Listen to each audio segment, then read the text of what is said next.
Chapter 005, Lianchenjiao. Yi Yun's thin and frail body was even shorter than Zhang Xiero. Although he looked like a kid, but in Zhang Xiero's heart, Yi Yun was the man of the house, a man who would support the family in the future. Holding Zhang Xiero's hands, Yi Yun felt her agitation as her palm heated up with a slight tremble in her fingers. Facing their impending deaths, and the unfairness of the tribe, Zhang Xiero didn't expect anyone to stand up for her. She could only do it herself, as a 15-year-old girl, against a bunch of stout men. The atmosphere went silent for a moment as everyone dazedly looked at Yi Yun and Zhang Xiero. After a short silence, a few of the men in charge of distributing the grain roared with laughter. "He is your household's man? Ha ha ha ha. Young lass, have you not seen a man before? Do you want me to show you what it means to be a man?" said one of the men lewdly. "A kid who doesn't even need to shave, and a thin monkey at that. I say. Kid, how many days have you stopped using diapers?" A few of the men guffawed, as Zhang Xiero turned red from embarrassment as she clenched her fists tightly. Not a single person behind her was willing to stand up for her. The ruling class of the tribe was filled with all the strong and laborious warriors. As the weak couldn't defeat the strong, no one bothered with them as they had their own meals to worry about. I recall something. Didn't this brat die a few days ago? In a small tribe, deaths weren't uncommon. Even more so was Yi Yun's lack of any standing, so his death wasn't news to anyone. "That's right. I know him. He's full of illnesses. His body is so weak that the wind can blow him over," agreed another person. "Who said my brother has died?" Zhang Xiero stared at the man like a leopardess. Their bodies were so disproportionate in size, like a sparrow against a vulture. Even so, Zhang Xiero gritted her teeth and stood her ground. There was an air of killing intent in her eyes, one that could be seen in a beast. It was hard to believe that a weak young girl like her could exhibit such a stare. Zhang Xiero held on tightly to a long and thin pole-like item she had hidden behind her. She had secretly kept one arrow for defensive purposes. Facing Zhang Xiero's glare, the man frowned because she angered him. As a deacon in the tribe, and a member of the warrior preparation camp, his position in the tribe was very high. This situation was like a tiger being pinned down by a kitten. "You foolish lass, what are you staring at? I'll dig out your eyes if you keep staring," the man said angrily, but Zhang Xiero continued gritting her teeth, not standing down, for they would not survive if they didn't receive any rations today. The arrow in her hand was gripped even tighter, almost to the point of her drawing it out. "This lass is interesting." Situated in a clean and high house, a smirking lad in silver armor had been monitoring the conflict between Zhang Xiero and the man through the window. This silver-armored lad had an overpowering presence. His bright outerwear only served to enhance the difference between him and the suffering commoners. "She is still hiding an arrow. All the arrow-making materials have been accounted for, but even a defective arrow must be collected.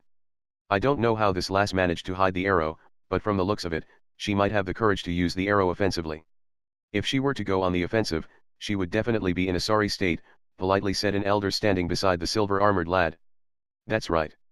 However, if she were not to go on the offensive, she would probably starve to death," said the silver-armored lad nonchalantly. "Tell me more about the girl." The elder bowed, responding, "Answering young master, her name is Zhang Xiero, a girl from the lower castes in our Lian tribal clan. She and her brother were originally not from the Lian tribal clan. She was a refugee who managed to find a foothold in the Lian tribal clan. A few years ago, her brother Yi Yun's mother passed away. The siblings became orphans. It was expected that the two children without their mother would die for sure, but this Zhang Xiero, though young, surprisingly managed to take care of both herself and her brother, and have lasted for a few years." The elder was extremely polite. He knew everything about everyone that numbered 1,000 in the entire Lian tribal clan. A typical large tribe usually did not take in refugees, only smaller tribes did. In fact, this was one of the ways for a small tribe to sustain their population, however the refugees were always of a much lower status than the natives. "She's actually a girl from elsewhere," the lad mumbled to himself as he slowly smirked. From the situation before, he realized that Zhang Xiero had a different air that he couldn't describe, for it wasn't one a poor family's child would have. Furthermore, Zhang Xiero had elegant and refined looks. In a small tribe that endured suffering, such a beautiful girl was a rarity. Such a beautiful and charming girl with a defiant attitude with an unknown past kindled the interest in Lianchenjiao. "Young master, has she caught your eye?" asked the elder, who couldn't resist asking. Young master Lianchenjiao had extremely high prestige in the tribe. The entire Lian tribal clan had few warriors, but for an honest count of experts, there were only 3. One was the patriarch, who was the yellow-robed elder, the warrior preparation camp's coach, Yao Yuan, and lastly was Lianchenjiao. He was the grandnephew of the yellow-robed elder. The patriarch was already in his 60s, but Lianchenjiao was only 17, so he had a bright path ahead. Lianchenjia was undoubtedly going to be the next patriarch. He was also the person with the highest chance of becoming a purple blood warrior. With Lianchenjia's birth stature, he wasn't supposed to marry a woman from outside, because of her low stature. So what if I'm interested? Soon this small Lian tribe will not bog me down. I'll go out and have a great adventure on the vast wilderness. Are you trying to use the Lian tribal clan rules to stifle me? Although Lianchenjia had said it calmly, the cold words made the elder shudder as he hastily said, I was joking, young master. Old me was just asking. Old me spoke too much, please don't take it to heart. The elder was about to slap himself as he said that, for although the Lian tribal clan was small, the clan rules were very strict. In the wilderness, where the strong ruled over the weak, many countries imposed military law. In the tribes, the warriors held power, so regardless of the laws, the tribal clan rules were extremely strict. The strong held the weak's lives in their hands. Lianchenjia, who was a powerhouse in his tribe, had absolute authority to decide on a person's fate. Besides, Lianchenjia showed no mercy. Since young, he had gone through numerous tribulations, and had experienced cruel infighting even in the tribe. Seeing the elder about to slap himself, Lianchenjia said coolly, all right. Stop acting in front of me. This girl is still young. I'll only want her as a maid or a concubine. So you don't have to worry. This would not violate the tribe's rules. Yes, thank you for your forgiveness, young master, the elder nodded hurriedly. Well, let me ask you. This Zhangziro, why does she have a different surname from her brother? Lianchenjia narrowed his eyes as he looked at the ongoings on the field. He realized that Zhangziro was extremely protective of her brother, while her brother was an illness-riddled weakling. Yet, Zhangziro seemed proud of her brother. I heard that when Zhangziro was in difficulty, she was adopted by Yi Yun's mother. It was probably for that reason that Zhangziro was very grateful to Yi Yun's mother, so she also treats Yi Yun very well. Ah, is that so? Lianchenjia frowned as he stood up.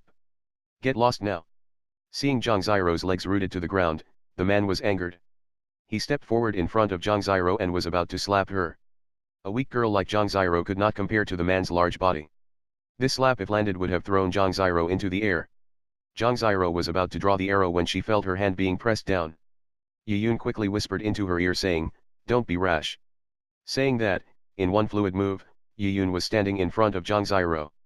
Hold on, said Yi Yun with his hands raised. What do you think you are? The man was angered, it was actually this weak skinny monkey. He would send him flying too. Yi Yun was itching to kick the man in his groin, but he knew that a wise man does not fight when the odds are against him. Having lived 2 lives, he was calmer, and knew that being rash in this situation would be disastrous. A real man doesn't fight with womenfolk. Furthermore, aren't you from the warrior preparation camp? You must be very strong, so how can you lay your finger on a young lady? Wouldn't that be the joke of the people? Wary of the violent actions of the man, Yi Yun said it quickly but clearly. Everyone present heard it?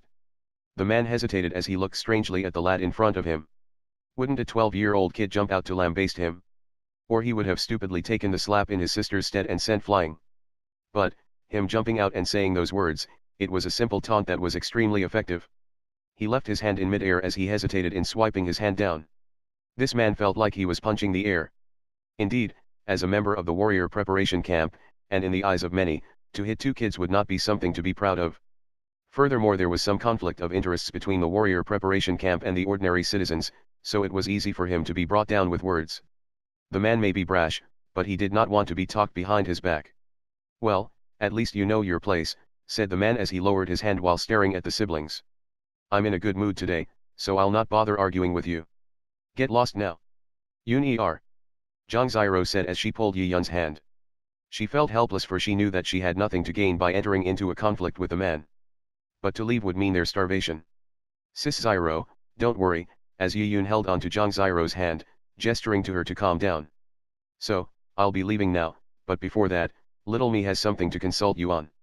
Audiobook by Fragrant Pig 89. Please subscribe, like or comment for the next chapters.